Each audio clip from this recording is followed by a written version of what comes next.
Dios los bendiga, familia de Dios y auditorio. Vamos a continuar con Primera de Juan, capítulo 5, versículo del 5 y el 6. Estos temas son de vital importancia para la seguridad nuestra de que somos regenerados. Realmente en la conversión, cuando crees que te convierte, cuando crees que nace de nuevo, no se siente nada, ¿verdad? Entonces no puedes saber. Hay quienes son muy emotivos y dicen que sientes, pero la verdad no podemos saber. ¿Cómo podemos saber? Cuando venimos a la palabra y la palabra nos empieza a decir cuáles son las propiedades de una persona salva, quiénes son y cómo son, ¿verdad? Ok, dice lo siguiente: ¿quién es el que vence al mundo sino el que cree que Jesús es el Hijo de Dios? Y el versículo 6: este es Jesucristo, que vino mediante agua y sangre, no mediante agua solamente, sino mediante agua y sangre. El Espíritu es el que da testimonio, porque el Espíritu es la verdad. Ok, pasamos al versículo 5. ¿Quién es el que vence al mundo sino el que cree que Jesús es el Hijo de Dios? En el estudio anterior, en los versículos 3 y 4, estuvimos estudiando que la palabra de Dios, ¿verdad?, produce fe. La fe es por el oír y el oír es por la palabra de Dios. Y esa fe, esa palabra, cuando va creando certidumbre dentro de nosotros, va acrecentando nuestra victoria y nuestras capacidades para poder someter al mundo, como son los deseos de mis ojos, los deseos de mi carne y la vanagloria de la vida, ¿verdad? Porque ahí no se encuentra el Señor. El Espíritu Santo no entra en un corazón lleno de mundo, lleno de deseos de ojos, deseos de carne y vanagloria de la vida. Nunca entra. Aquí lo que podemos ver que dice, sino el que cree que Jesús es el Hijo de Dios. Mire, hay mucha gente que cree que Jesús es el Hijo de Dios, pero no se trata de eso. El texto es más amplio. El significado original de esto es lo que te dice, sino el que está creyendo que Jesús es el Hijo de Dios. En este concepto de estar creyendo, el concepto de la fe, el concepto de creer, significa convicción, significa actuar, significa una persona que está siendo informada y que está actuando conforme a la información que está dando. Habla de una persona que está escuchando y está obedeciendo. La fe trae obediencia. No puede haber fe si no hay obediencia. Si tú me dices que tú crees que Jesús es Dios, es el Hijo de Dios, pero no lo obedeces, entonces te contestaría Dios: ¿por qué me llamas Señor, Señor, si tú no haces mi voluntad? Entonces, la voluntad de Dios es lo que determina, ¿verdad? La ejecución de la voluntad de Dios en la vida de una persona es lo que determina su condición jurídica delante del reino. Definitivamente que sí, no hay otra forma de poderlo ver. Entonces, ¿quién puede creer eso? La fe no es nada más decir yo creo que Jesús, no, yo creo en la persona, yo creo en la identidad de la persona. No basta eso. O sea, si tú crees que Él es el Hijo de Dios, entonces tú tienes un compromiso moral con Él, tú tienes un compromiso de gratitud con Él, porque tú sabes que Él murió por ti. Entonces tú estás obligado a meterte a la palabra de Dios, a seguirlo a través de su palabra y a obedecerlo en todo lo que Él te pida, ¿verdad? Si no pasa eso, entonces tú le llamas Señor, pero no haces su voluntad. Entonces no es tu Señor, porque Él te va a decir en el día final: apartaos de mí, hacedores de maldad, yo no te conozco, ¿verdad? Vamos a ver aquí algunos pasajes. Juan 8, 6.1 dice así, 5.1, perdón: todo aquel que cree que Jesús es el Cristo, o sea, es una persona que tiene convicción en Él, que ha decidido ocupar su vida para incursionar en la vida de ese Dios todopoderoso, creador del cielo y de la tierra, que se ha ocupado de ti desde que naciste, que te ha creado desde antes de la fundación del mundo, que ha puesto en tu corazón la información que es tan poderosa para que tú sigas sus caminos. Ese es el Cristo, es nacido de Dios, y todo aquel que ama al que engendró, ama también al que ha sido engendrado. Te vas a dar cuenta porque tus sentimientos hacia tus hermanos, hacia las personas que son parte del cuerpo de Cristo, van a empezar a cambiar. Vas a empezar a tener un corazón de compasión por ellos, de misericordia, de paciencia, de longanimidad. O sea, se van a ver cualidades dentro de ti que tú antes no tenías, pero que ahora Dios te las ha dado al recepcionarse dentro de ti en el Espíritu Santo. Definitivamente que sí. Y tenemos acá 1 Juan 4:15, dice así: todo aquel que confiesa que Jesús es el Hijo de Dios, Dios permanece en él y él en Dios. Acuérdense que la palabra confesar es homologeo, es una persona que está de acuerdo con Dios, que está diciendo lo que Jesucristo dice que yo estoy. Jesucristo me habla de mi condición, Jesucristo me habla de mis problemas. Entonces cuando yo escucho lo que Jesús dice de mi condición, entonces yo me pongo, yo reconozco que tiene razón, yo estoy de acuerdo, y Él me dice: así no te puedo aceptar, tienes que anhelar en tu corazón un cambio, tienes que querer un cambio para que yo pueda actuar. Si tú en lo profundo de tu corazón no quieres ese cambio, yo no puedo hacer nada, ¿verdad? Entonces por eso la palabra te va a llevar a que tú conozcas, es un escáner la palabra, te va a llevar a que tú conozcas la condición real, jurídica que tienes delante de Dios. Y cuando tú reconoces esa condición delante de Dios, entonces tú tienes dos opciones: tratar de cambiar, arrepentirte y pedirle perdón a Dios y pedirle una oportunidad, ¿verdad?, para que Él pueda venir a tu vida. Es la única. O seguir creyendo que crees en Él porque vas al templo, seguir creyendo que crees en Él porque traes una Biblia, porque alabas, porque cantas, porque danzas, porque haces muchas cosas, porque das tu diezmo, pero al final de cuentas no hay. Esto no es negociable. El protocolo que Dios te pide no es negociable. Tú tienes que querer en lo profundo de tu corazón ese cambio. Si tú no quieres ese cambio, no va a haber ese cambio. Tienes tú que llegar a un punto en que reconozcas que tu vida te está conduciendo a la muerte. Ese es el punto. Pasamos al segundo versículo. Esta es teología, esta es doctrina.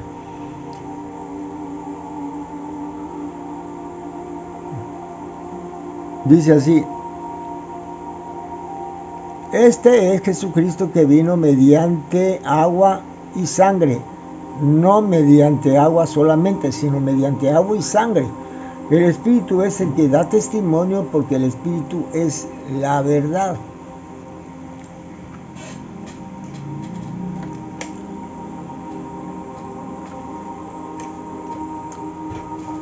Quiero que entiendan una cosa: el agua y la sangre.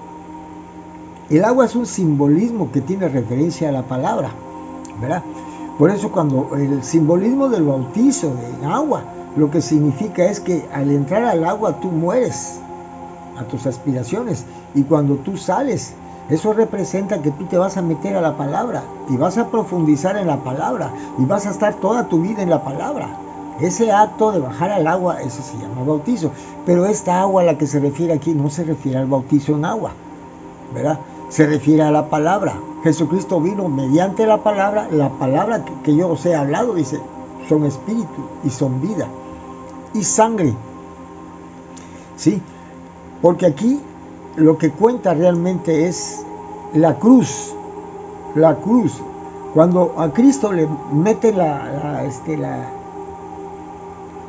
le meten la espada en el corazón, sale agua con sangre. Entonces nosotros venimos en sangre, Cristo vino en sangre, nosotros venimos en sangre y en agua. El 80% de nuestro cuerpo es agua, somos líquido, somos agua de mar, ¿verdad? Nosotros estamos formados con mucha agua. Entonces Cristo te está diciendo que Él humanamente vino tomando la forma de un hombre, creado, ¿verdad? Engendrado por Dios en el vientre de María. Jesús, el hombre, el cuerpo, el envoltorio del Dios. Dice, Dios se manifestó en carne, ¿sí?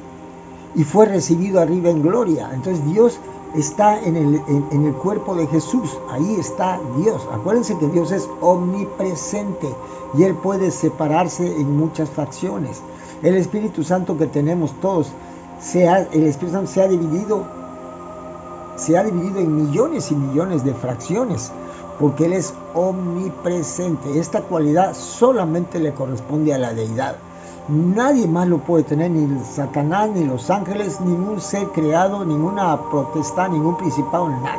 Solamente lo tiene Dios. Así que Dios puede hacer eso.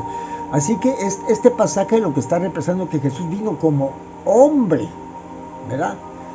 Y que Él, ¿verdad?, pasó por todos los ritos de la ley.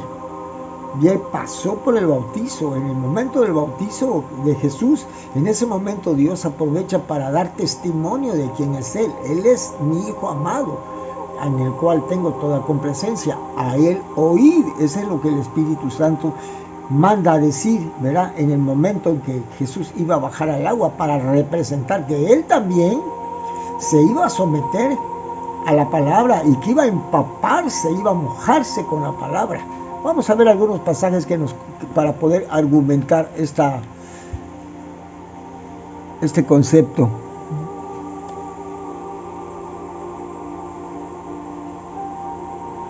Dice Juan 19, del 34 al 35, dice que, pero uno de los soldados le abrió el costado con una lanza y al instante salió sangre y agua. Y el que vio da testimonio y su testimonio es verdadero. Y él sabe que dice verdad, para que vosotros también creáis. Entonces Cristo vino en agua, por cierto, porque eso fue lo que salió de su corazón cuando fue picado. Eso es una evidencia que Él era humano al 100%. Porque hay doctrinas que se llaman docetistas, que enseñan que Jesús no vino como hombre. Por eso dice que el que cree que vino en carne y en sangre, ese es hijo de Dios. ¿Por qué? Porque había en ese tiempo una doctrina que atacaba la naturaleza humana de Jesús, ¿verdad? Y hay otra que era el arrianismo, que atacaba la naturaleza divina de Dios. Entonces, el cuerpo de Cristo es un vehículo que Dios creó en el cuerpo de María para Él poder venir y habitar entre los hombres. Por eso dice que Dios fue manifestado en carne, ¿verdad? Fue predicado por los gentiles, fue testificado por el Espíritu Santo y fue recibido arriba en gloria. El mismo Dios en carne sube, pero con un cuerpo, al cielo y es glorificado, y el cielo se llena de gloria con su presencia. Tenemos acá Ezequiel 38, 25, y esparciré sobre vosotros agua limpia, y seréis limpiados de todas vuestras inmundicias, y de todos vuestros ídolos os limpiaré. Es obvio que el agua, hay que tener sentido común, hermanos. El agua no te limpia por dentro, el agua te limpia por fuera. Pero Cristo no quiere que te limpies por fuera, Cristo quiere que te limpies por dentro. Entonces la palabra, este es una de las promesas del pacto, que primero Él iba a esparcir agua para limpiarnos, después iba a derramar su espíritu sobre nosotros, luego nos iba a quitar el corazón de piedra, nos iba a poner un corazón de carne, luego Él iba a escribir en nuestra mente y en nuestro corazón su voluntad, y luego iba a hacer que andemos en sus caminos. Dios es el que produce en nosotros el querer como el hacer por su buena voluntad. Nosotros no tenemos la fuerza para lograr esto.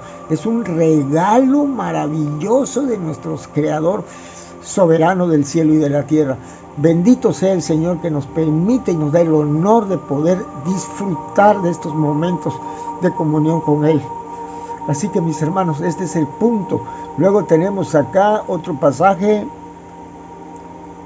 que es Juan 1 del 31 al 35, dice así.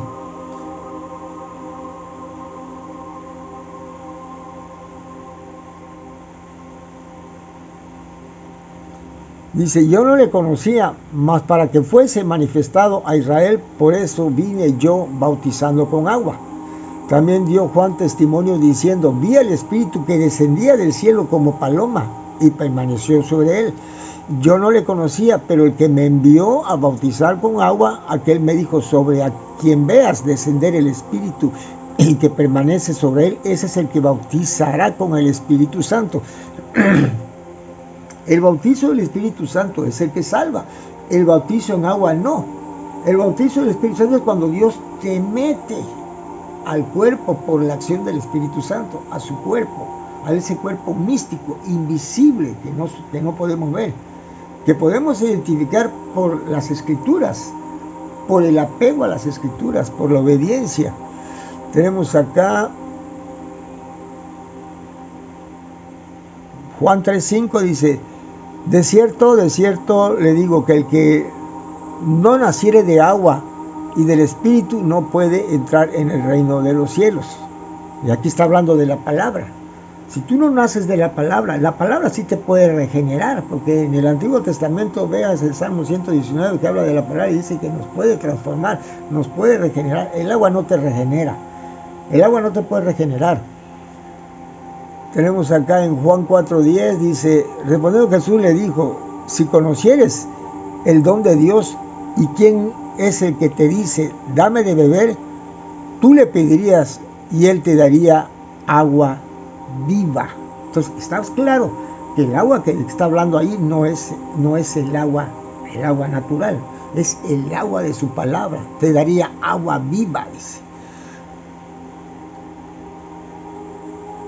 4:14, Juan 4:14 dice así, mas el que bebiere del agua que yo le daré, no tendrá sed jamás, sino que el agua que yo le daré será en él una fuente de agua que salte para vida eterna. ¿Sí? Entonces es claro que esa agua de la que está hablando Jesús acá no es el agua natural, es el agua de su palabra. Juan 7:38 al 39 dice, el que cree en mí, como dice la Escritura, de su interior correrán ríos de agua viva. Esto dijo del Espíritu que habían de recibir los que creyesen en él, pues aún no había venido el Espíritu Santo, porque Jesús no había sido aún glorificado. Jesús tenía que ser glorificado.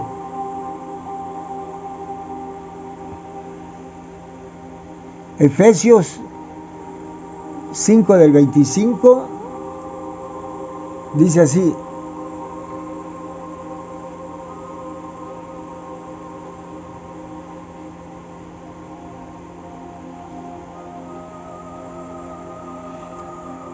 maridos, amad a vuestras mujeres, así como Cristo amó a la iglesia y se entregó a sí misma, para santificarla, habiéndola purificado en el lavamiento del agua por la palabra. Hermanos, aquí está la clave. La iglesia es purificada por el lavamiento del agua por la palabra, a fin de presentársela a sí misma una iglesia gloriosa, que no tuviese mancha, ni arruga, ni cosa semejante, sino que fuese santa y sin mancha, ¿verdad? Y aquí tenemos en Tito 3:5 dice, nos salvó no por obras de justicia que nosotros hubiésemos hecho, sino por su misericordia, por el lavamiento de la regeneración y por la renovación en el Espíritu Santo. Es obvio, la palabra de Dios y la recepción del Espíritu Santo. La palabra es la que te va a convencer de pecado, de justicia y de juicio. A través de la palabra el Espíritu Santo te va a hablar. A través de la palabra Dios nos habla. No hay tal cosa que el agua sea así. Así que mis hermanos, este es el punto. Si ustedes necesitan saber en qué condiciones están, ojalá y mis hermanos que ustedes entiendan este mensaje, que el Espíritu Santo le dé luz y misericordia tenga para que ustedes puedan comprender. Dios lo bendiga, mis hermanos.